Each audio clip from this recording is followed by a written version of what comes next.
back in 2020 when we started the virtual meetings.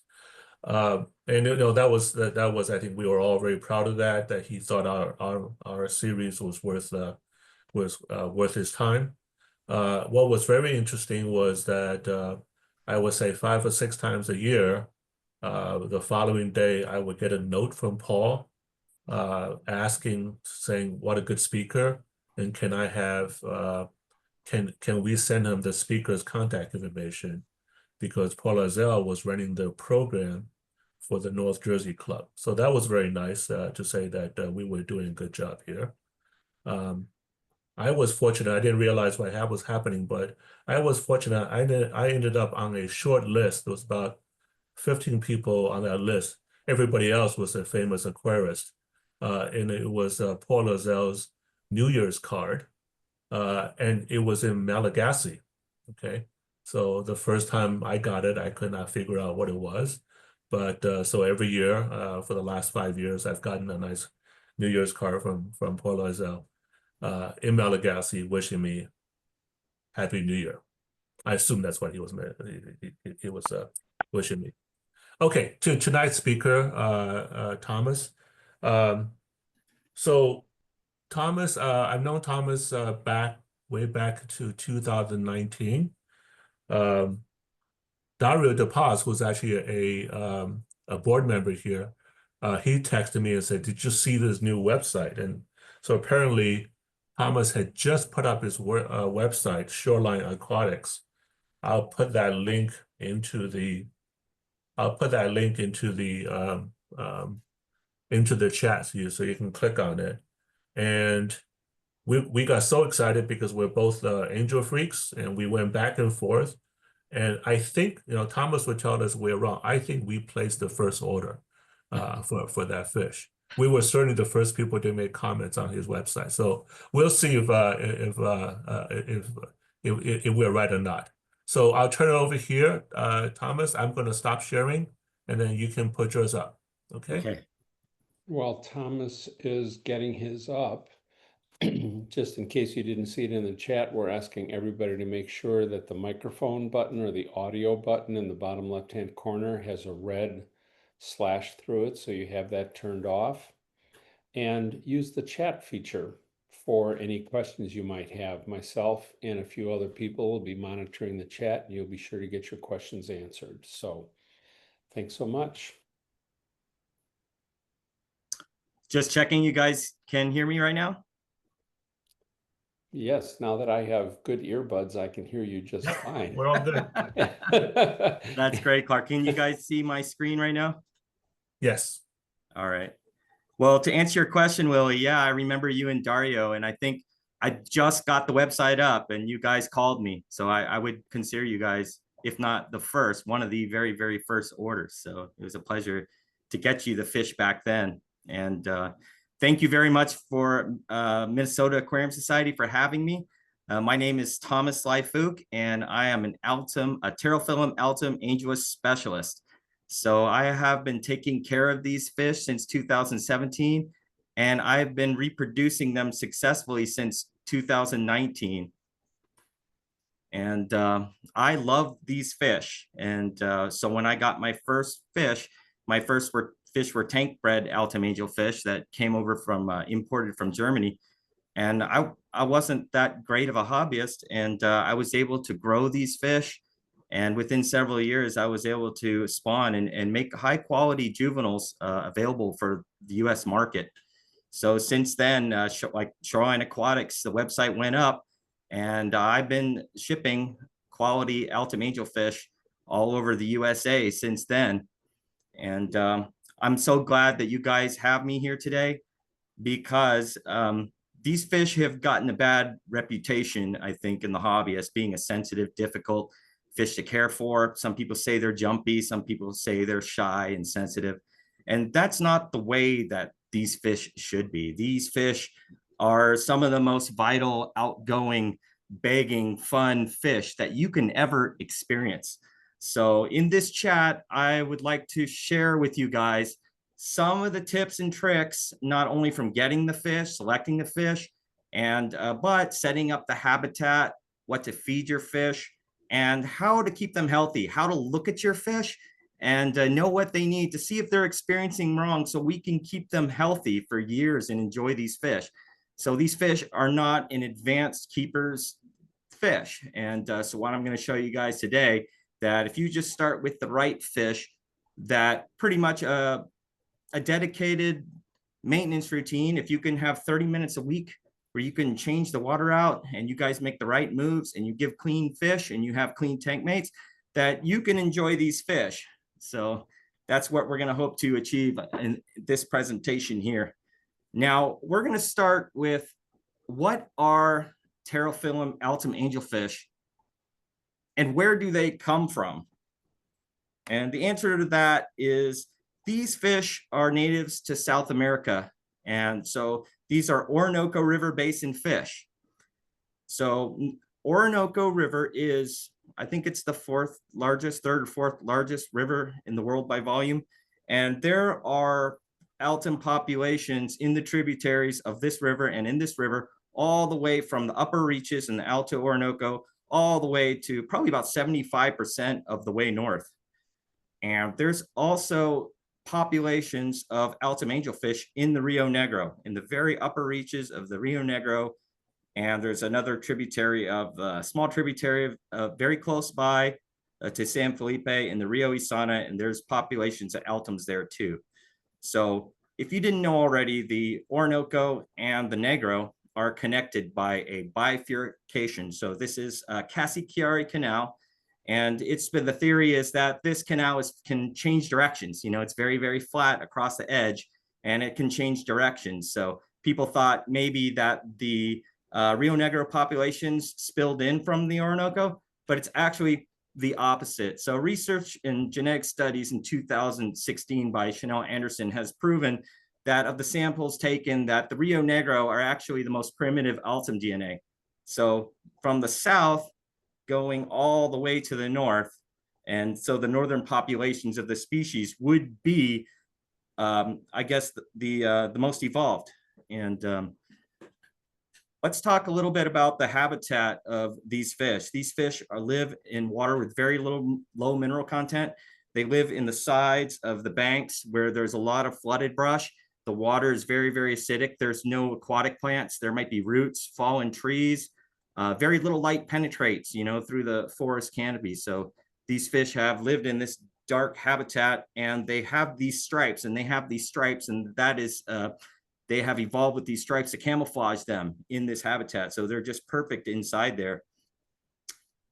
Pterophyllum altum is the biggest of the pterophyllum fishes.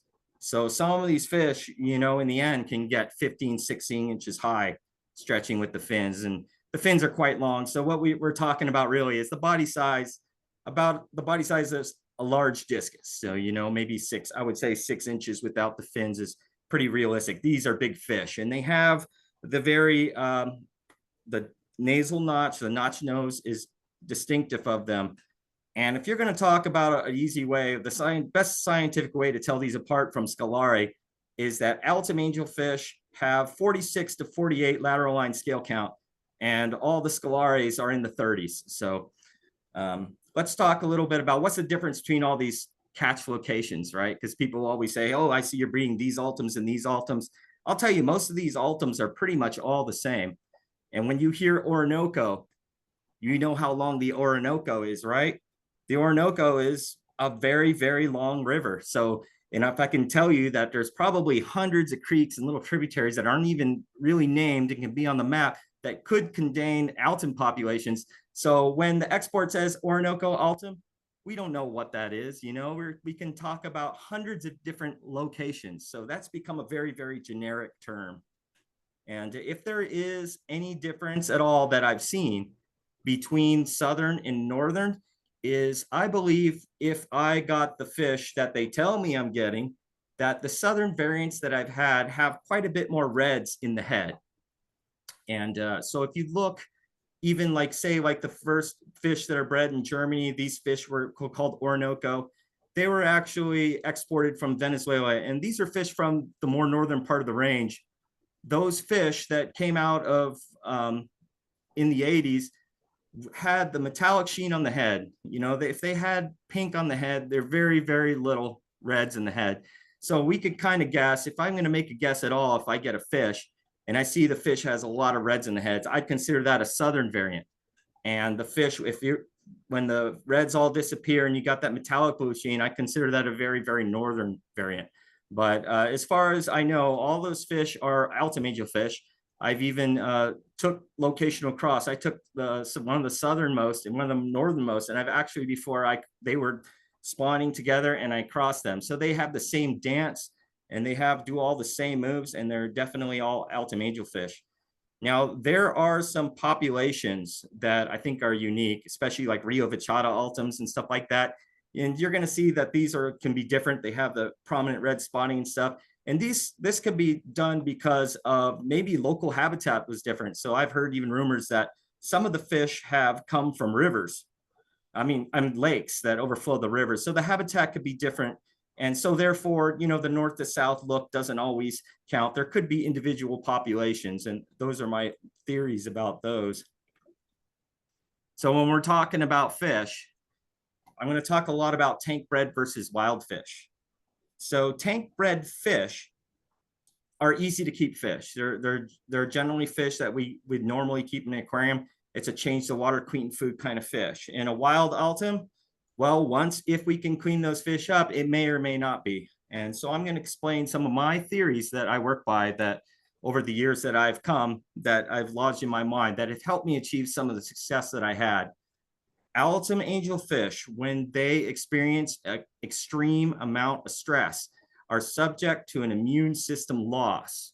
So immune system loss, where they drop their immune system, it's almost like an allergic type reaction, and they're not defending themselves anymore. And at that moment on, anything can traumatize these fish. We're talking about parasites, pathogens, anything that would normally stick to a fish that would brush off becomes a big deal. And if there's something that I've seen with Altum angelfish, even the tank bred fish, say that I made a mistake with, that became compromised, maybe there was an extended power outage, maybe I fed them a bad food source or something, is that once these fish, they get into that state and they start to achieve damage, that those fish are never going to be the same again. So what can happen is we can recover those fish and they seem the same, but I would explain it's almost like a concussion. Once you get your first concussion, you're going to get a second concussion. And that explains my theory why some of these fish seem really, really good, right? And some of these fish, if we can improve some of these wild fish, that all of a sudden, if I move them, if I do anything to them, it's just like they're so sensitive. And that's why they got that reputation of being like that. But are they supposed to be like that? Absolutely not. Those are fish that have been traumatized and through the supply chain. So when I get wild fish, right, sometimes I get wild fish, it's by the group. If I'm going to lose them, usually I lose the whole group. And there's some things that I can do to try to save them. And really, even if I do, they're not going to be that good possibly. Sometimes they aren't, sometimes they aren't. So here's in the export facility, they try to recover the fish from the traumas of being captured and handled. So pH 3.7 and antibiotics is what they do. And what they're trying to do is they're trying to get under the infections to give the fish a chance to recover enough to pass them on, you know, so they can get exported. And when the fish comes solid to the customer, and that's the payday. Now, I'm not saying that these exporters want something bad. Of course, they want the fish to be good to us, but really the most important thing is that they can pass it off and get that money for it. So anyways, if I can save 12 and 50 wild Altums, I consider that a huge success. And once I get them, it's like going to war. I have to try to fix them, stabilize them. And even after I do, I'm going to have a fish at the end, possibly that might be as good as a captive bred Altum, but not likely. Most likely it's going to be a fish that I'm going to have a very specific water hardness, very specific acidity, and very specific temperatures that they don't like to fluctuate from. And that's how I get these fish to grow up within a year and a half and then possibly spawn like that. So it becomes like that. I have to walk on eggshells. So these wild fish are not necessarily that fun to me. Once I got them and once they're big, I'm working with them, I do love them. I take care of the fish as best I can. and I have affinity to and love for the life. So, you know, I want to get them. The whole goal is to breed them and produce these healthy fish for the hobby that don't have the problems anymore. So these fish in the picture are Rio Vichata Altums. These have known in the hobby as a wild location to be strong. So people say, oh, it's because they're from a lake. And but I have different opinions on that. I think it's about the supply chain. I think some of the fish that are from some of these more rare, more difficult to access catch locations, I think they have a higher level of collector. So those higher level collectors have higher standards in the process of way they hold and handle their fish. And that way, when these fish came out, and they got the reputation in the hobby as being a bulletproof Altum angel fish. So, and also look out, you know, these fish, they have very distinctive red mottling up in their head. And as they grow bigger, I noticed that the mottling doesn't grow bigger at the same time. But sometimes you see Rio Vichata Altums being sold now, and I look at them, they don't have the red mottling. And maybe people are even taking advantage of that. You know, anything, people are trying to find a way to sell the fish. And the same thing with captive bred Altums. You know, captive bred have gotten such a great reputation of being easy fish to care for. Some people can take wilds and try to clean them up and pass them on as tank bred too. But I tell you, if these people claiming to breed them and they're not showing eggs, fry, even adult Altums, even I would highly likely that those are actually tank bred fish. And are they going to be bad? Well, of course, not necessarily, right? I told you some of these wild fish, they actually had been handled correctly and they're actually pretty good. So that could be a possible that some people can fix them up and we can get a fish that's decent. But what we're ultimately paying for when we get a tank bred Altum is we're thinking we're trying to get a fish that, okay, I'm going to go ahead and get these. And I'm sure that's going to be a fish with my care that I can take care of, because I know you guys know, any experienced person knows that our success a lot lies with the fish that we get. So getting the right fish is so important. You want to get wild fish? You want my help on try to fix it? Yeah, I will try to help anybody that I can. Can I fix them all? No, I can't. Don't be upset that if I can't help you or save the sick fish, because like I said, once they get to that point that these fish aren't that good anymore, and then they are almost impossible to save. Waiting for that next slide here. Let's see what's got. Oh no. Don't worry, guys. Let me see. You might have hit stop sharing at the bottom. Let me see what I did here.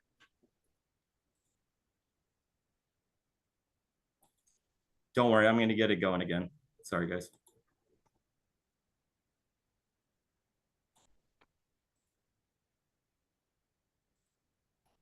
One moment, one moment.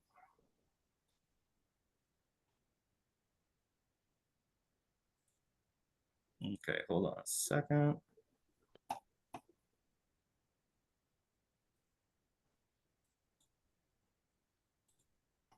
Try to find Zoom here.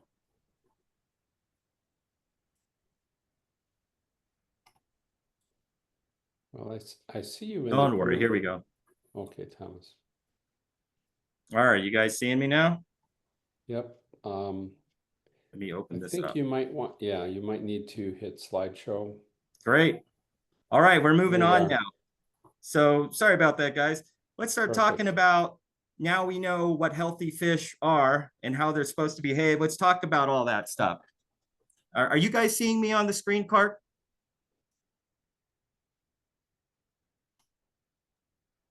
Yes, we can see both you as well as the setup. Yes. Okay, because I lost me, so that's why I was worried about that. Okay. Okay, let's go on. Altum angelfish are large, fast-growing animals. They love to live in groups. So these are social animals. It's best to have 7 or more fish. So while these fish can survive alone, they're not going to do that well. They actually have an interconnectedness. They sense each other through the water. When they're scared together. When they recover together. When they see food together. So it's a great deal of fun having these fish, lots of energy and lots of vitality. And when we're talking about, I told you guys the size of these fish. So we can expect, you know, to have a 5-inch round body within a couple of years, 10 or 12 inches high, possibly more. What are we going to need? We're going to need a big tank. So this tank that you see in the video here, it's actually 6.5 feet long, it's 32 inches high and 24 inches front to back. So this is 200 some odd gallons. It has 13 wild Rio Ventuari fish in there, and those are big fish. So this is what you could kind of expect. Can you put 5 or 6 Altums in a 75 or 78, 7 or 8 Altums in a 90? You can. But what's going to happen later, if you do well with them, they're going to pair up and there's going to be 2 fish in that tank anyway. So I would recommend a 6-foot tank. Let's talk about positioning of your tank. You know, these fish can be a little bit nervous, a little bit jumpy. They like to have a certain amount of space and they like to know you're coming.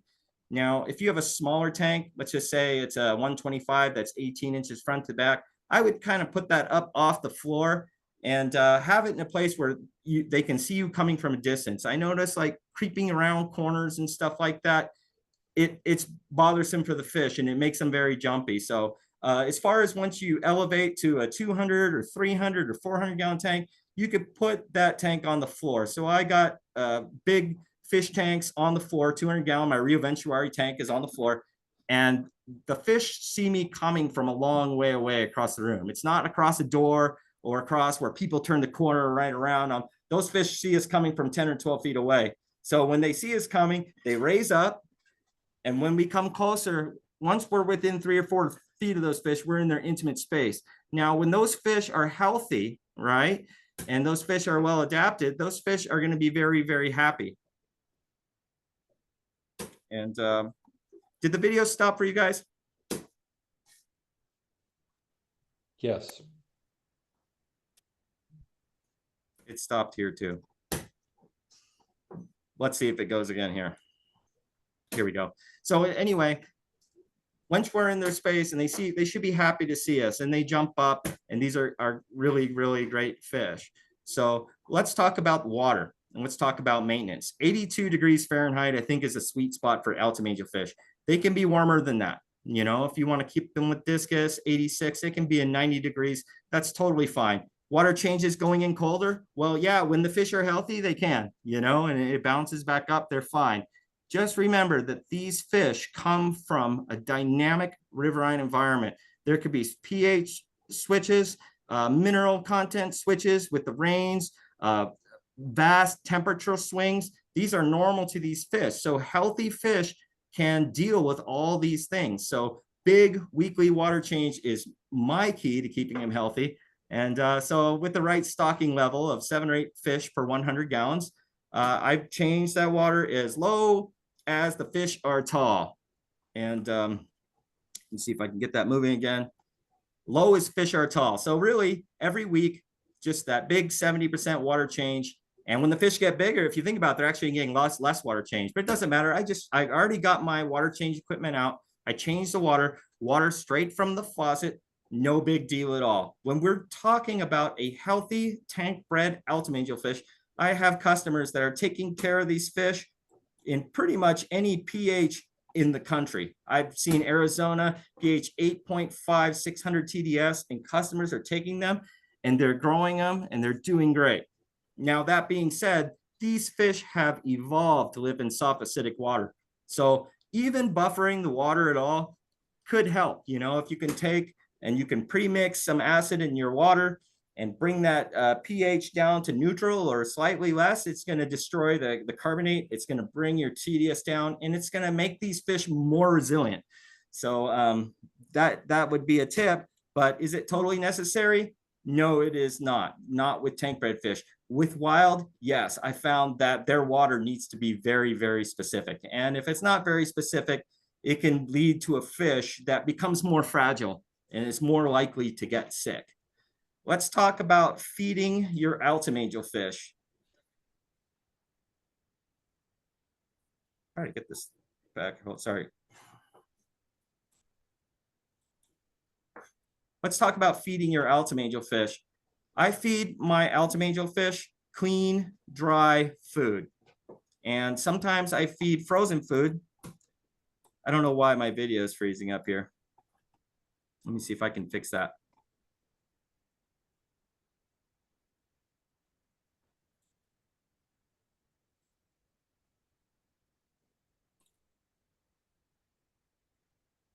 You guys see this now? Yep, looks good. I'm gonna it get froze. I'm gonna try to push it forward to something we haven't seen yet. Then hit play. It says we can't open it because of the encoding.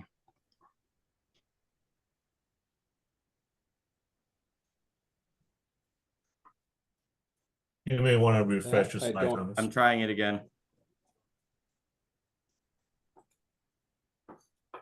For some reason, it goes like about halfway through and it just Well, stops.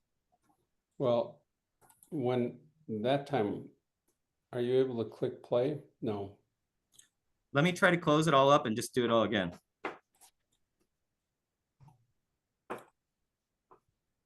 Okay. Sure.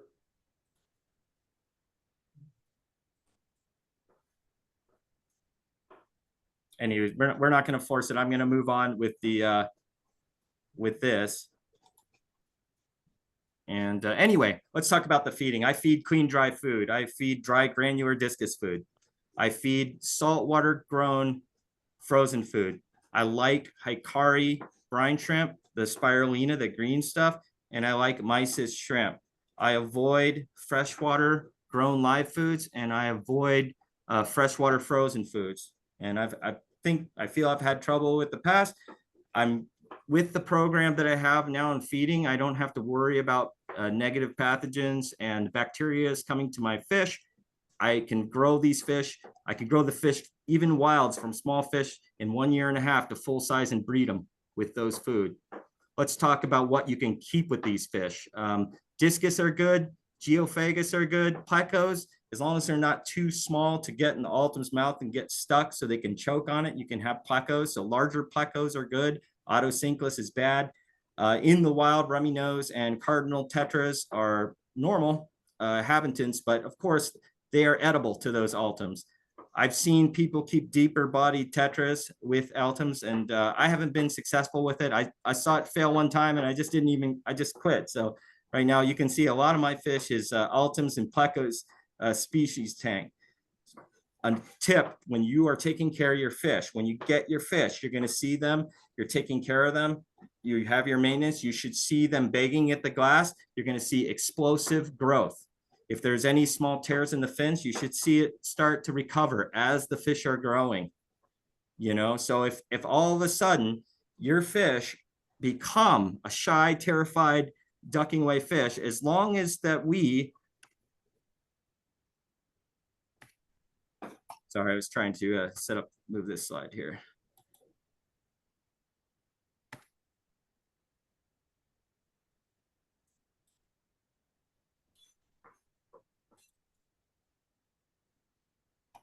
Anyway, as long as we see the fish growing very well, if we see them duck away, get paranoid, and then that's when we know that something is wrong. So let's talk about them. This is really, really important with Altum angelfish.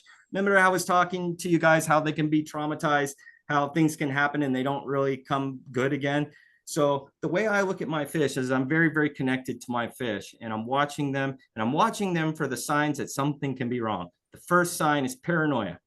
Fish are jumping. Maybe they jump a few more times often than I thought. That means something's bothering them. What happens when I feel bad? What happens when I have a stomach ache? I might be grumpy, you know? So for these fish, they get grumpy, you know, when they're feeling good, they're happy. They want to come do everything.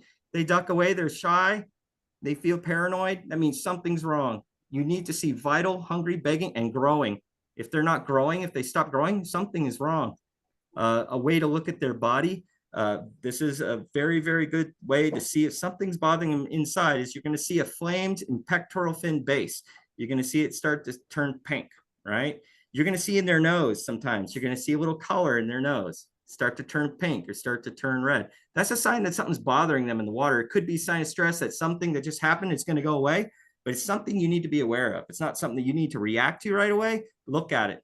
If it doesn't go away, if it starts to get worse, something's wrong. Spiny broken fins. We're talking about fins where the meaty part between the rays are broken, and you're going to see fish. I see it all the time in Altums in planted tanks. Altums and planted tanks always have these spiny broken fins. I think it's a reaction to fertilizers and organic pollution. So there's people that think, oh, okay, I want a low-tech planted system. I'm going to throw these Altums in there. And, oh, I got so many plants, you know, it's going to absorb all the phosphate and the nitrate. They're going to be fine. It's clean water. No, I don't see that work. For me, whether the tank is planted or not, you're going to see I do a lot of hardscapes, but I do that water change. I religiously water change. That's my clean food, change the water, and watch out for the problems. What's wrong? Why did the fish get scared? Maybe I forgot to unplug the heater after the water change. That's good, right? It was 72. Boom, problem solved. It might be a little more serious than that. You know, you could have parasites, you could have flukes, you could have any of these things that could be wrong with them. But all those things of signs, of the warning signs, are signals that you need to investigate your fish, because if you don't investigate your fish, what's going to happen is they're going to have that immune system fallout. Once that happens, you know what goes next? It's a bacterial infection. They're going to have a pop eye. You're going to see fish that have big stomach. You're going to have fish that streaks through their body. You're going to see fish that become just necrotic, where their fins just start falling off. And once you get to that state, it's hard to recover. What do people try to do? Oh, what kind of antibiotics do I need? It's not going to work. And I tell you, the antibiotics, they don't work because the bacteria is not the cause of the infection. The bacteria was there. It found the suitable habitat in that fish to infect, you know, because so there was no defense. And that's what happened to those fish. So it could happen to contaminated feed. Remember I told you guys about contaminated feed? So anyway, let me pull up the next slide here. So what happens eventually? Sorry, I had to do this manually here. Uh-oh. Don't worry, I'll get it. And what's going to happen is eventually when you guys take care of these fish, you got the right fish, and you're watching them for a year and a half, right? And they're going to grow and they're going to be great fish. And here we go.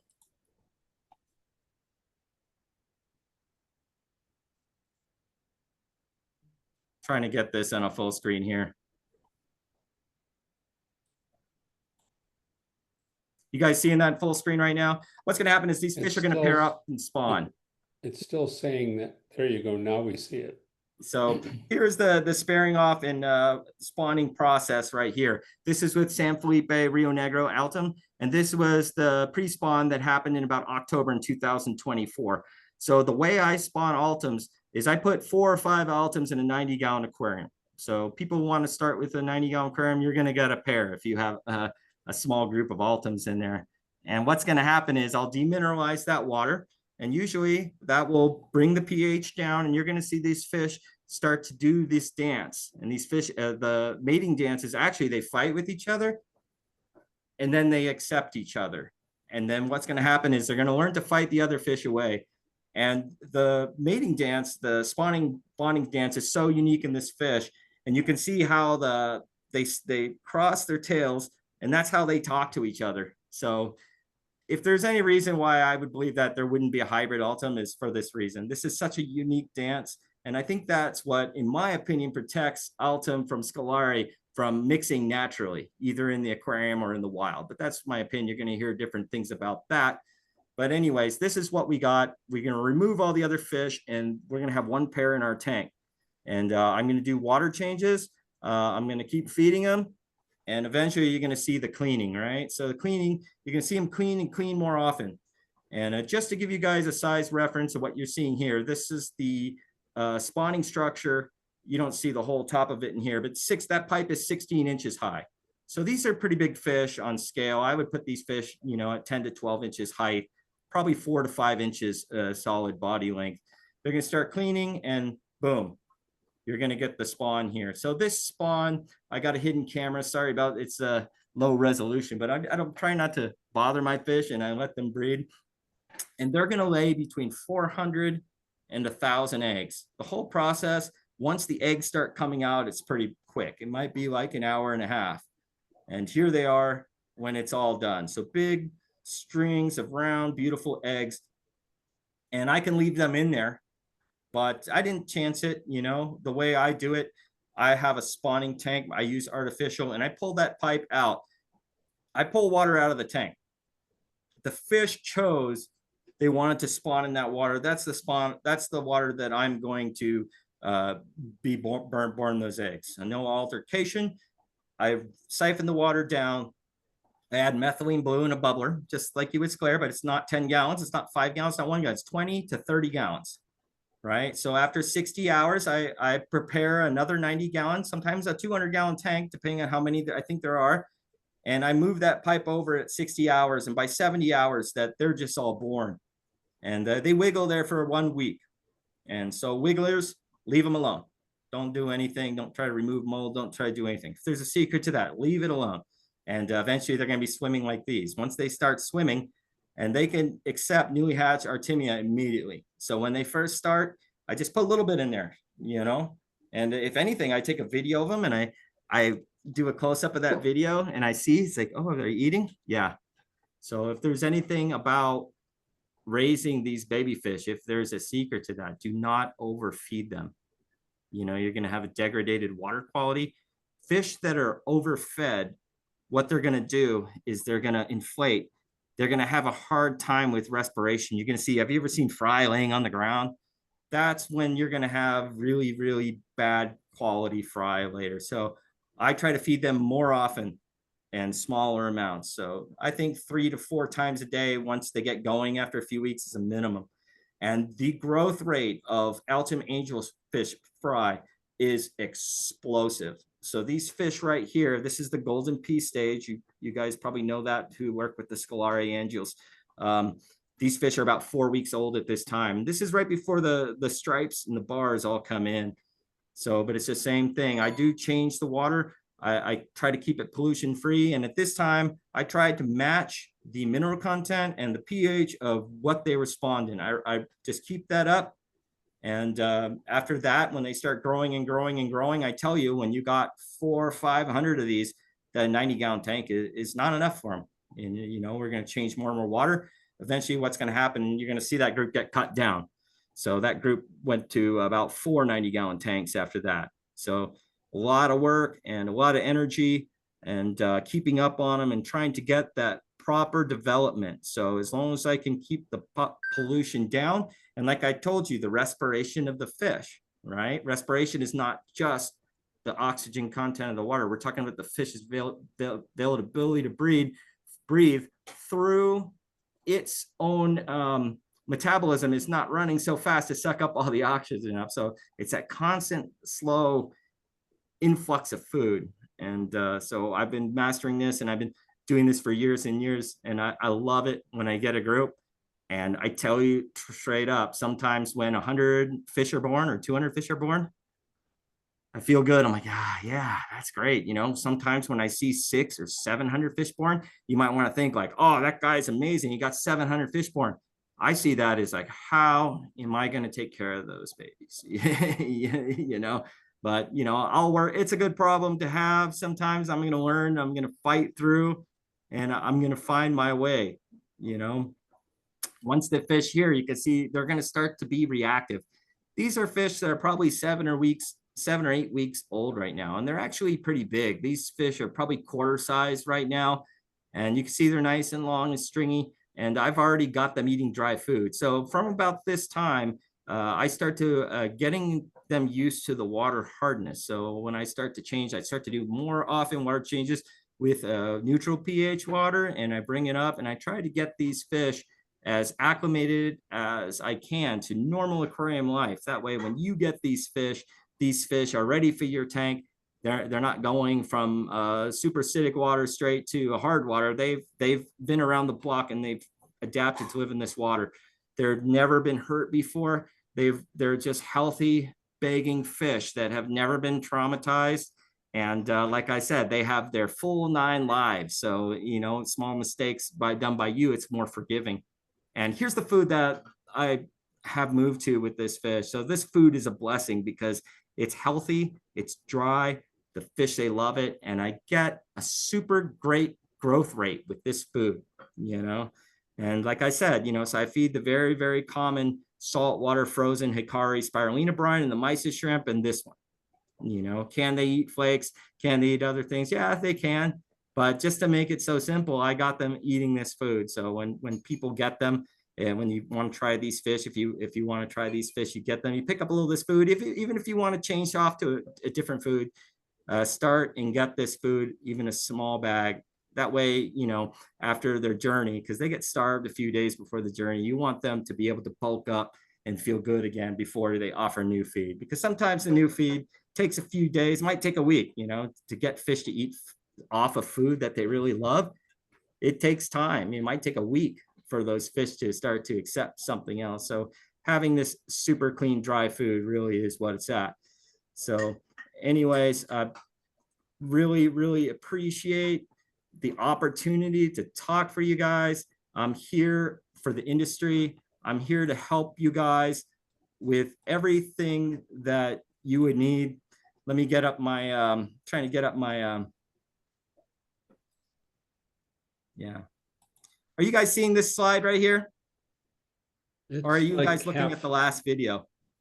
It's half on the screen. It says spawning petrifilm Altum. Okay. Let me get this up.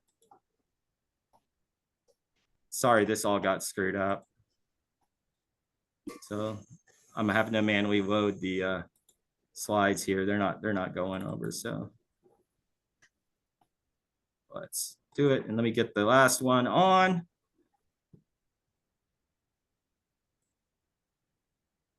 Okay. Yay. You guys see it? Not yet. Not quite yet. How about now? Yep. Now. Yep. Very nice. Thanks, Minnesota Aquarium Society, for having me. Thanks, Clark and Willie Lowe. Really appreciate the opportunity to speak for you guys. And to kill some of the conceptions that Altums are hard to care for, or that they're just scared for really shy fish. They're not. And you guys can find, if you want to buy my fish, you can get them www.shoreline-aquatics.com. And you can follow me. You can follow me on YouTube. I post everything, you know, pre-spawn when I get the pairs. I post the fry as they're wiggling, as they're born, every step of everything. So I'm trying to provide this transparency, you know, so you guys know exactly how I do things and you can see them. People can watch the fish they buy from me and they can go back to YouTube and they can see it. You can see the parents from every batch of fish that I've ever produced. And also Instagram, you can see me there. And if you look on Instagram, if you go back in time, it's all in order. So if there's a throwback on anything, a throwback is saying, oh, this is a throwback from my Rio San fish back in the day. So, but anyway, if you guys want to follow me there, you can. I'd love to help you. Any questions you have about these, reach out to me, and I'm here to support the hobby in any way I can. Thank you guys very much. I'm gonna thank you, Thomas. I'm going to ask a couple questions that were in the chat because they seem to be relevant to a couple of things you talked about. Somebody asked if you can put Altums in with other angels, and I would assume that that might also depend on what the rest of the tank is like. I have kept Altum angelfish with other angelfish before. When I first started, my first tank bred Altums I had with Scolari angelfish. I had a mixed angelfish tank. So the answer is yes. But also with wild fish, once I started dealing with wild fish, I believe that there are viruses that it's almost an unprovable thing, but something that I've seen and something this separation has saved me a lot of grief, that these viruses can affect other pterophyllum angelfishes. And so, you know, just like when you had the European settlers come and they brought the diseases to local populations, that can come with our fish too. So there is a risk to it.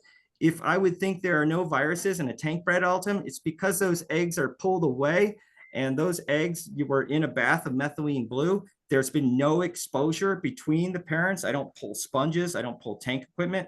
And everything in my fish room has a layer of biosecurity. Any hose or any piece of equipment that makes a direct water contact is sterilized. You know, so would I say a tank bred Altum can mix with these other fish? Yes, they can. When I was talking about wild Altums, like mixing different wild Altum populations and stuff like that, I think that's a recipe for trouble. And I can't prove it because I can't identify a virus, But over my system of operation of success and failure throughout the years, it has shown me that the way I'm doing it now, I don't have a sick fish in this house. My fish never crash and I have no issues. And it's because of this separation that I have created. The other question is related a little bit to the difference between tank raised wild caughts. Somebody asked, does the first generation of tank raised fish get a lot bigger than wild caught fish? So if you're successful at breeding the wild caught, what does the F1 look like? Not necessarily, you know, because like I said, these different wild caught, they were handled in different ways, right? So maybe some of these wild caught fish, yeah, maybe they were stuck in export in really bad conditions for a long time as small fish. Then we could have maybe quarter-sized fish that maybe didn't eat and didn't grow for several months before they get passed on to us, right? Where a tank bred fish, yeah, it's been on that clear, steady path to growth this whole time. So is it more likely to be able to grow into a big fish and get bigger? Yes. Will it? Not necessarily, because some of those wild caught fish, they were handled correctly and done right. So I would say, I thought, you know, when I started moving exclusively into wilds, I thought, oh, these fish are going to take 3 years to grow instead of 1.5 years. And that's not what the case was with me. The case was if the fish was fixable and I can get those fish growing at the same growth rate, the only difference is I have to have a very specific water condition that was tailored to that individual group of fish. Where one fish I might have 20 TDS water, 5.8. The other one, you know, preferred a little bit harder water with a lower pH. And so I'm always tailoring that with wild fish. But as far as like when you're saying an F1 is going to grow bigger than a wild fish, I would say most likely, you know, just because of that fact that that tank bred fish has never experienced pretty much starvation within the system. How often are you able, it's going to be the last question before we do the poll, and then we'll give people a chance to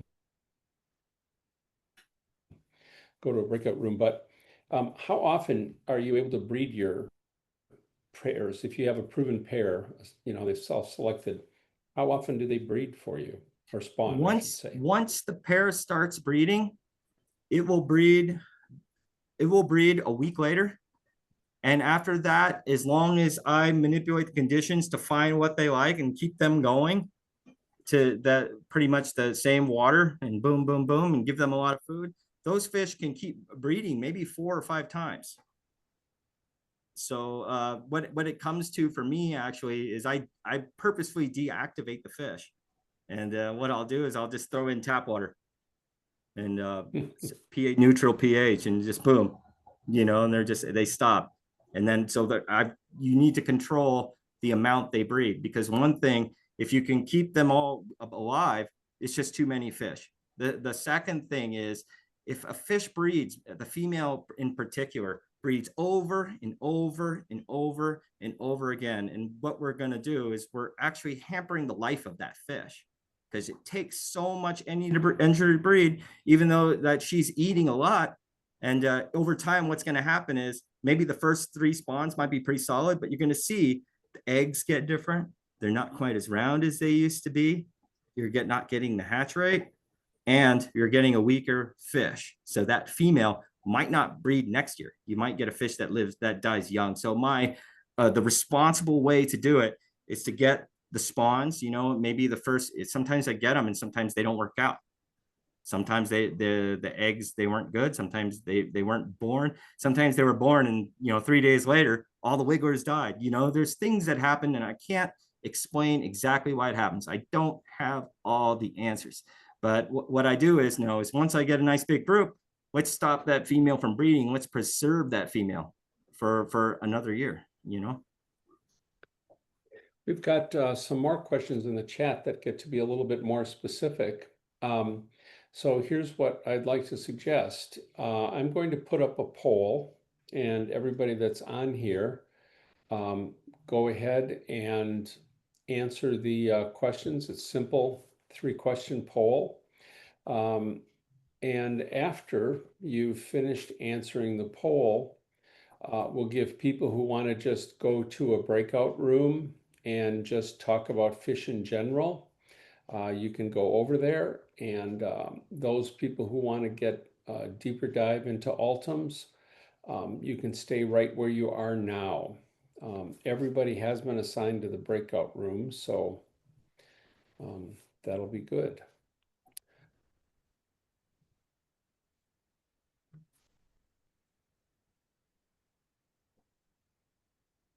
There's 3 questions. If your screen looks like my screen, you'll have to scroll down to get to questions 2 and 3. So please do that.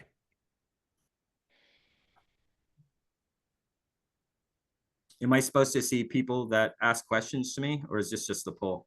This is just the poll right now. Got you. Yeah, you can feel free to look at the chat, Thomas, if you want. You'll see some of the more folks. There's three a little bit more detailed questions on spawning or fry and. I'm trying to find where I can find the chat. Okay, here it is. I had to Chat open the should be full right on meeting the window. I bottom. got it. Yep, there you go. And it should just overlay what you see on your screen. It won't interfere with what we're watching.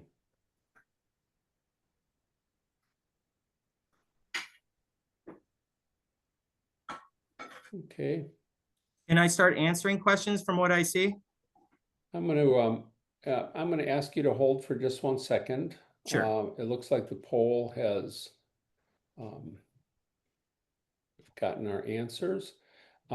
And now I'm going to give those people who have really enjoyed your talk but would like to go to the breakout room and maybe chat fish in general to have that chance. In the bottom right-hand corner, you'll see something called breakout rooms, and you should just go ahead and join that room. And if you're not able to go over there, let me know and I can physically move you, but I've given everybody an assignment. I'm just going to open the rooms. There you go.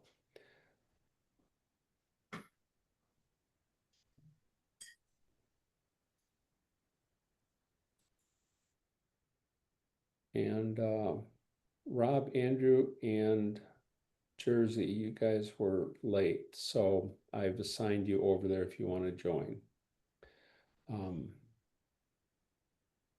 Okay. Yeah. All right, so now we're ready for that deep dive. And Thomas, if you're happy, you know, looking at the chat and just taking the questions there, that would be great. Why don't you go ahead and do that? If you want me to ask the questions through the chat, we can do that. But what we did lose, Thomas, was that beautiful video you had up, which would be kind of fun to have as a backdrop. Thomas, are you still here? We lost Thomas. Yeah, I wonder if he went to the breakout room. that's never happened. Let me oh,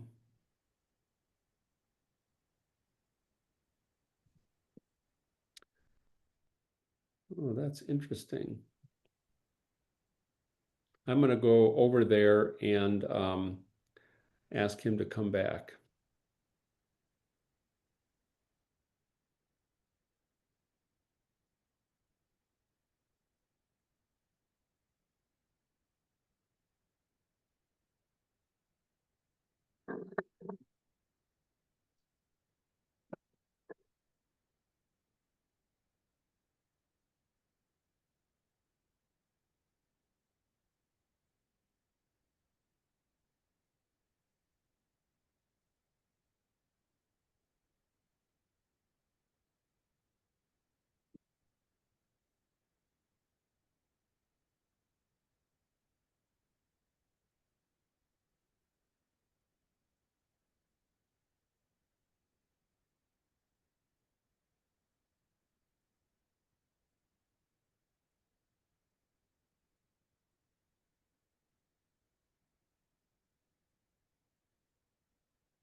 Hi, everybody. Am I in the right place now?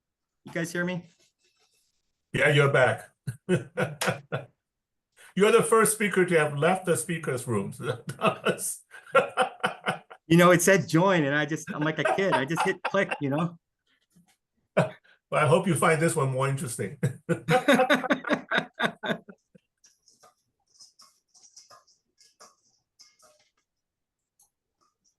You want to go through the questions on chat, Thomas? I mean, I have a ton of them. I'm sure other people have too. I'm trying right now. I don't see the question, so I got to find how I can You do gotta go that. find chats. If you move your cursor around, it'll be on the bottom.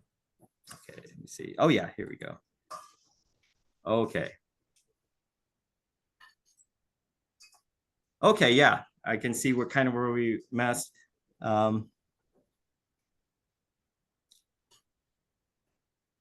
So clay trackman, yeah, when the pair forms, I leave the pair in the tank and I remove the rest of the fish. You know, just that's the faster way for comfort. Once fish are moved, there's a certain amount of time for their comfort to readapt to the environment. So if I have a pair that formed in a certain environment and I remove the other fish, and they're gonna spawn much faster that way.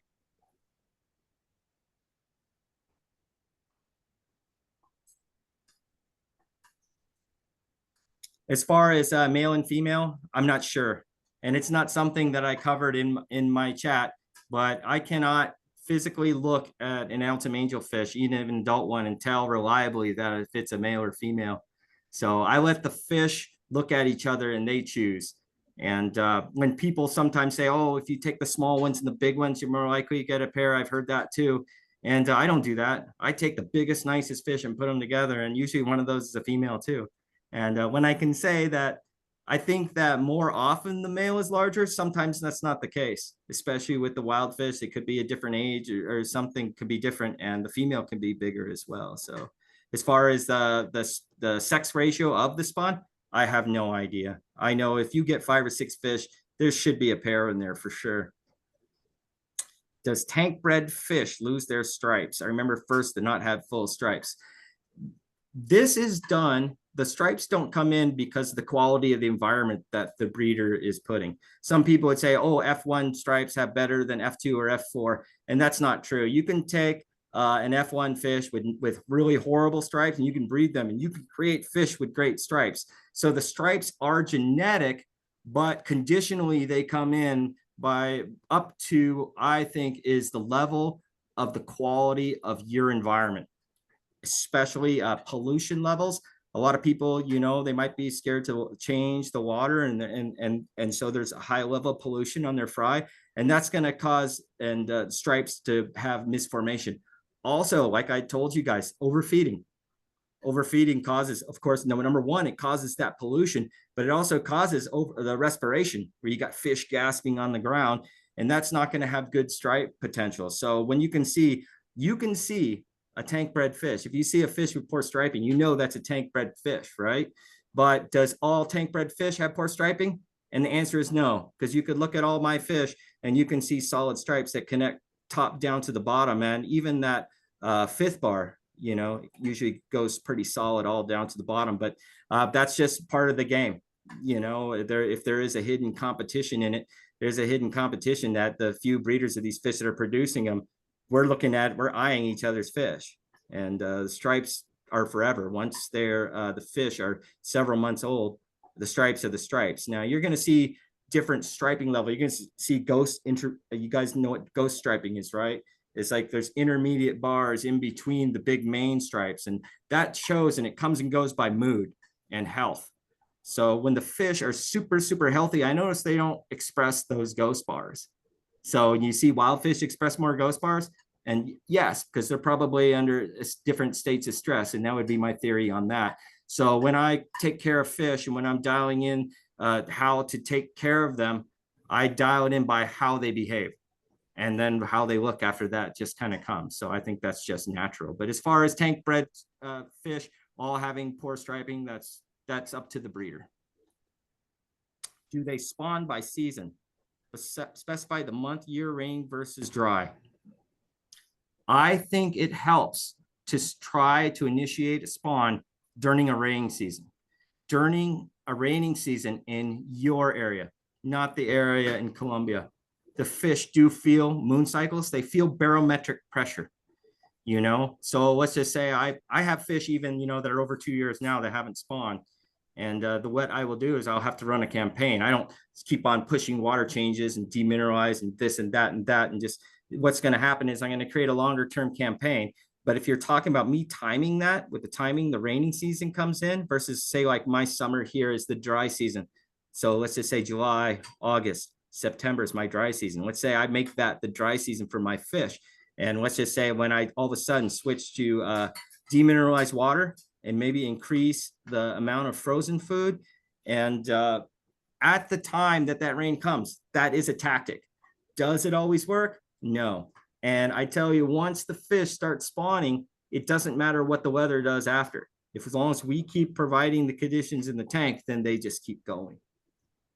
So the summer, triggering them straight RO and bringing pH down to 3.7 in a dedicated 90. And the answer is no.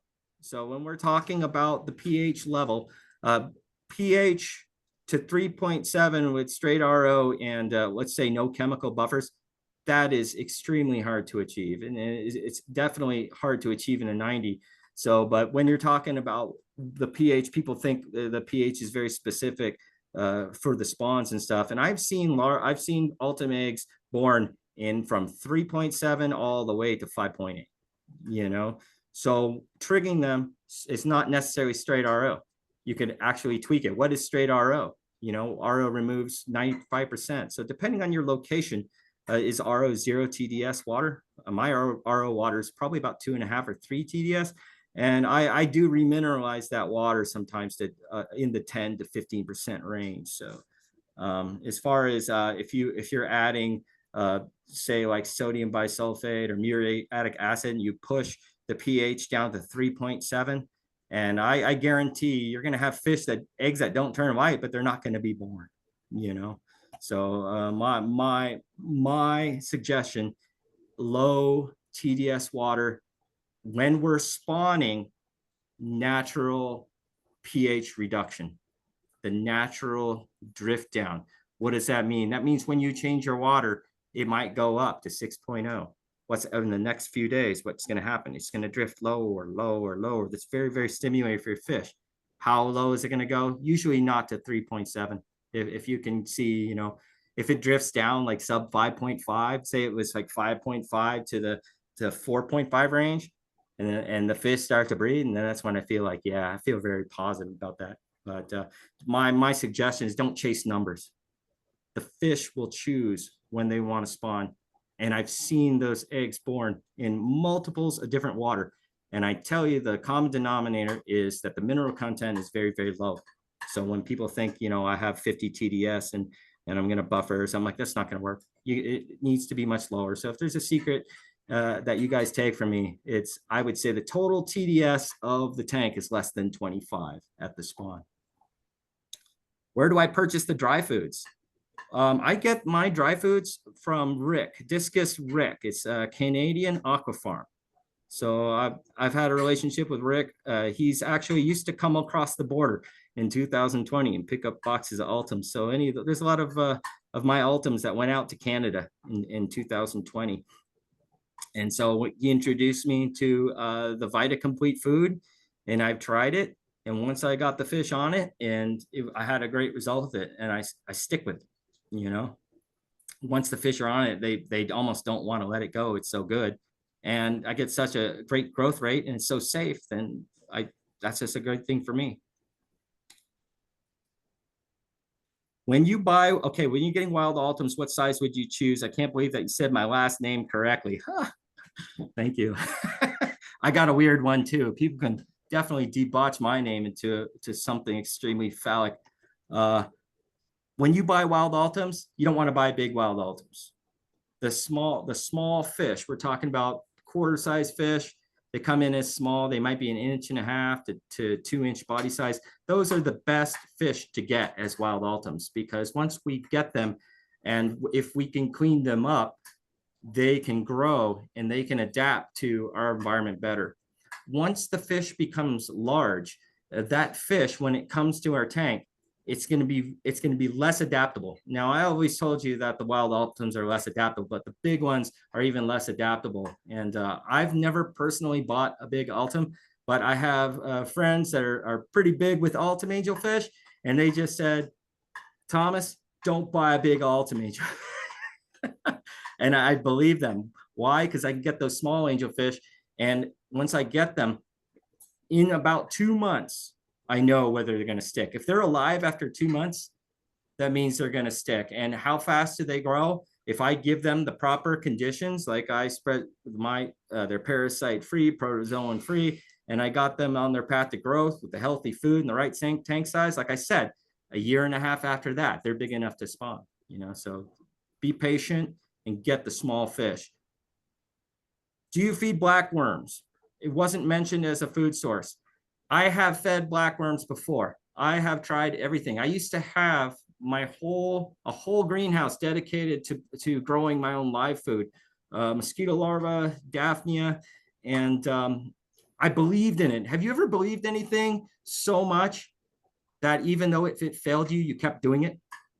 Have you guys ever done that? Sometimes I'm stubborn and I believe in a medication, or I believe in this food so much that this needs to happen. This live food, I need this live food to breed the fish and be successful. And even though it was the live food that compromised and killed my fish one time and was making them bad, that I did it. And I had to learn 2 or 3 times in a row. Are black worms bad for your fish? I'm not saying that, you know, but live freshwater grown foods have shown to me to be a risk. And if you do feed them, and if you feed actually any new food source, and if you're talking about a fish that has a metabolism going and is used to eating a certain thing, and you put in a new food source, the best is to add a little bit. What if you're going to start to feed blackworms? Yeah, you can try that. Give them a couple blackworms. Wait 4 or 5 days, right? Give them a few more blackworms. You know what I mean? And then after you see it seems to be safe, fish starts turning to go okay. Or after the course of several weeks, increase that where you feed it. I've seen huge disasters where people got my fish and they dumped in a bunch of blackworms and they all died. I've seen that, you know, and it's a very, very sad thing. And now in all the boxes in my packages, it have come with a detailed direction of what not to do. You know, this is how you feed. This is how you start feeding. And but so blackworms, can I use them? Yes. Do I use them? No. Have I used them in the past? Yes. Would I be able to use them again? Let's just say I had a pair of fish that never ever spawned and they're coming on 4 or 5 years old. And I know it's just like, yeah, for them, it's just like, yeah, I'll try a lot of things on those fish only. I'm going to risk it for the biscuit, fully knowing the risks on that fish at that time. So, but as far as growing my fish, I'm growing my fish. I'm just trying to enjoy my fish. Unnecessary. I would never do that. So could you repeat the brand of fish food? It's called Vita Complete Fish Food. It's made from Canadian Aquafarm. You can find it actually if you search it up. Let me type it in here. You sell There you go. You guys see it that? off your website, don't you? Yeah, I sell it No, on the we're still- website, but you can also get it other places too. Of course, you know, if you guys buy it from me, I love it, you know, but I'm not here just to sell things, you know what I mean? I'm here to promote the hobby. I'm here to promote the fish, and I'm trying to help you guys succeed in the best way you can. So even if you didn't buy it from me, if you buy it from me, it does help me. But if you didn't buy it from me, it helps my friend Rick, you know, and I think it's good food. So let's leave it at that. Do the original Altums from Germany come from Simon Forkel? The answer is no. First, I thought they did. The original Altums that I got, they came into Angelfish USA in Florida. The guy who imported them was David LaBelle. It was in late 2016 when they came in. He brought about 1,000 Altum Angelfish in. He brought Atabapo F2. He brought Orinoco F1, and he brought Seagrass line, which is the tank raised fish. And the Seagrass line fish are what I got. Originally, when I got them, people asked me, say, well, where do they come from? I said, Simon Forkel. And I just threw it out there just because I didn't know. You know what I mean? I thought all Altums were made by Simon Forkel. And then Simon Forkel said, no, I don't produce Seagrass line anymore. I used to. It's coming from somewhere else. So the Altums were sourced in Germany, but the fish I got were not Simon Forkel fish. When I was looking at your website, Thomas, I saw that you're selling the Rio Negro fish, but what really piqued my curiosity was your comment that you actually had target dates for the project on the Rio Orinoco, the Rio Ventori, the Rio Vachata. What, from what makes those a special project over and separate from what you're doing with the Rio Negros? Are the fish that different, or is it just the space consideration or the availability of stock? What makes it a special project for you? It's special. I run campaigns because these fish require so much space and not all the pairs will breed. So let's just say I have a 300-gallon tank that has 20 Rio Negro fish in it. And when I start, I'll put out 6 90-gallon tanks and make pairs of Rio Negro fish, right? And let's just say one might spawn and maybe another might spawn, but it could be a failure, for whatever reason. I could do everything the same, the other one be a failure, So my fish, I don't just jump fish from a group to make pairs, because those fish now, like I said, those fish are wild fish.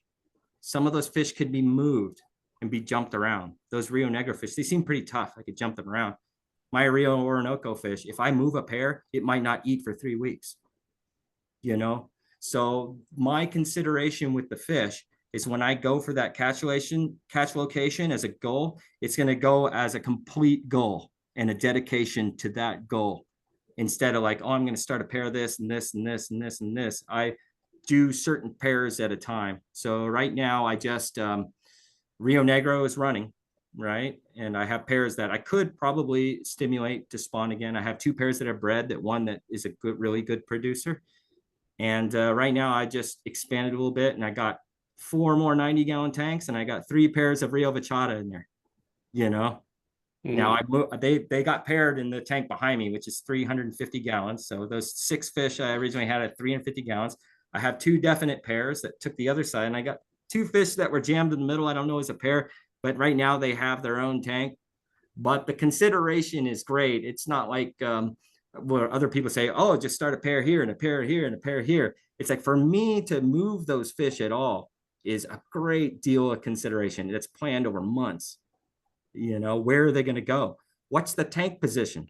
Because even my 90-gallon tanks, some are higher, some are lower, some are close to a corner, some are close to a door. I got certain tank positions of tanks that are more proven producing positions for a pair of Altums than the others. So once I have Rio Negro San Felipe fish here, right? Let's say I produce them and produce them. Actually, I have I have medium-sized fish now, and I got another spawn that I'm raising that's about a month and a half old right now. So there's plenty of fish. Those fish, for me, it's not so much like a business where I'm going to commercialize and make thousands of these Rio Negro fish. No. For me, it's like I'm going to back off those fish. And once I move out of those fish, those tank spaces might go to Rio Ventuari fish, right? Mm-hmm. And so I'm going to achieve one goal at a time, instead of like trying to do all of them. And like I said before, Altums are Altums, but these groups, to me, they were unique in how I received them. They were unique in how I was able to try to save them even. And when I got Rio Negro, I got Ventuari imported, drop shipped straight from Colombia to me at the same time. I treated them exactly the same. I saved 32 out of 50 Rio Negro fish, and I saved 13 out of 50 Ventuari fish, which I consider a huge success. If I could get 13 fish to grow, and if I could just get one of those pairs to spawn, I consider that a huge success.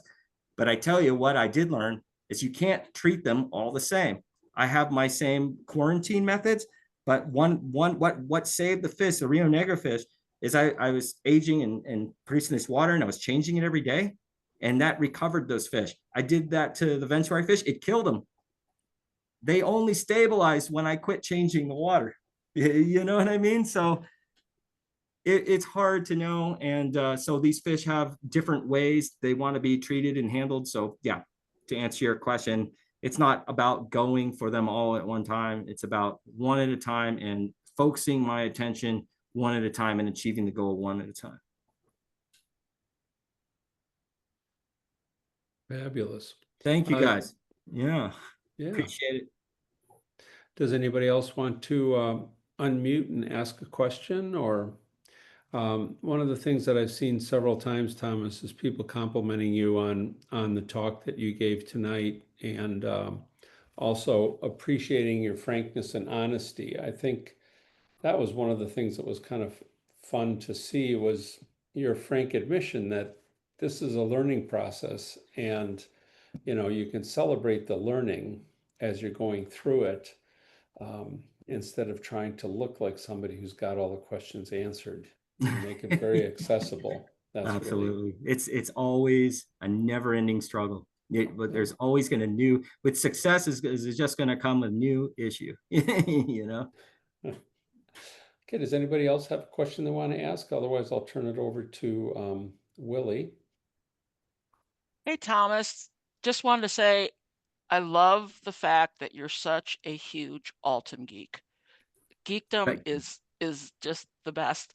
And I think that Rick from Aquafarm, at one point he imported, I'm a discus geek, but I love Altums too. He imported from Forest he was a discus importer for a time, right? Is this Rick Grange? I think so. Yeah. He lives Okay, kind of yeah.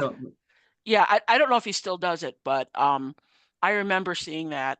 But yeah, I remember he had a lot of this stuff. And my question is, what F are we on the fish that you have now? Are we like F5, F6, or did you lose count? No, I don't have any domestic Altums breeding. All the fish Okay. that I have are wild. Every Okay. single fish, and the only domestic Altum that's in my house right now is a F1 San Felipe. And so some of the older ones are born October 1st last year, and the next group was born November 11th. So and I have new ones that were born around March. Yeah. So I don't work with any domestics anymore. Okay, because I haven't looked at Instagram in a while, but I follow your Instagram, and I know they only breed a certain time of year, and I'm glad Dario asked that question, because I'm like, is that kind of the wild? It is the wild, because they live in the very very discus-like atmosphere, right? There's no plants, there's just basically sticks and mud. Is that correct in the wild? That's correct. The Yeah. water in the pH is so low where they come from in the wild that there is no aquatic plant. The only plant that you would see green in the water would be because of the raining season brought the water level up and it flooded all the terrestrial plants. So if you see green plants with discus or altums, that's generally what we're seeing right there.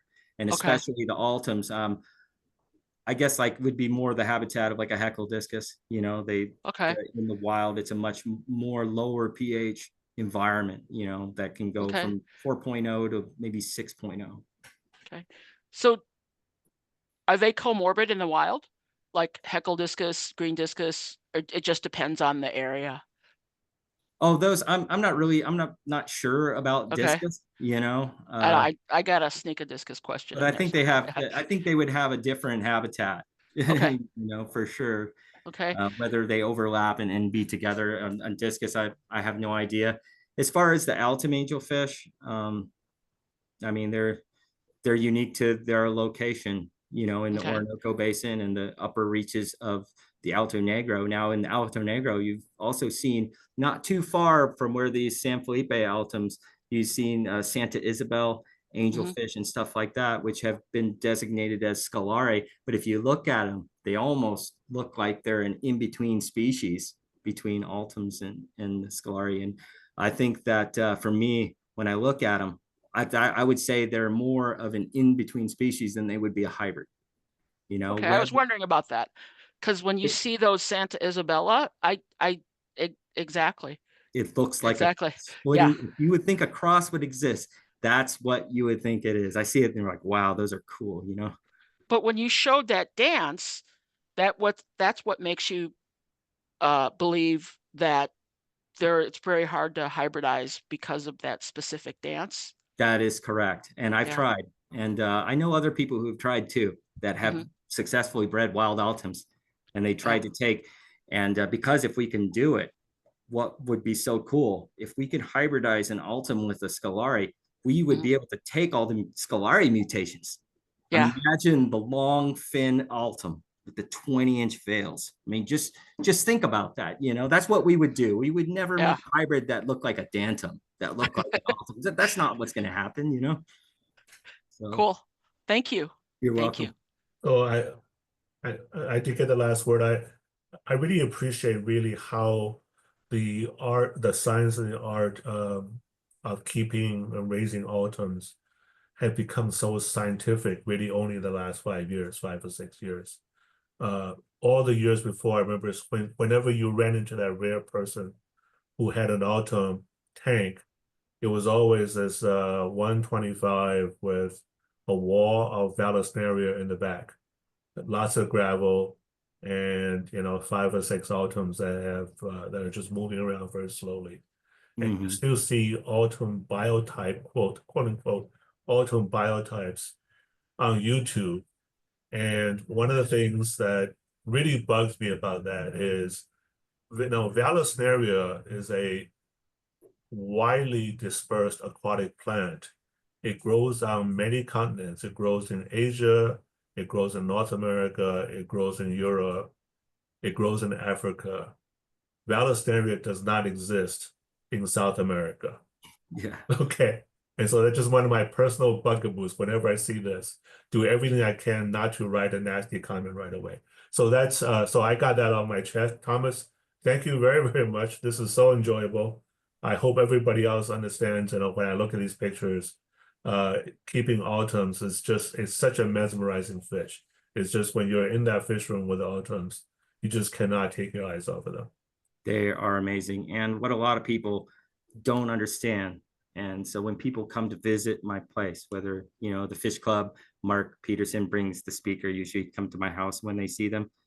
And what they always say is like, we never understood really how big they are. Yes.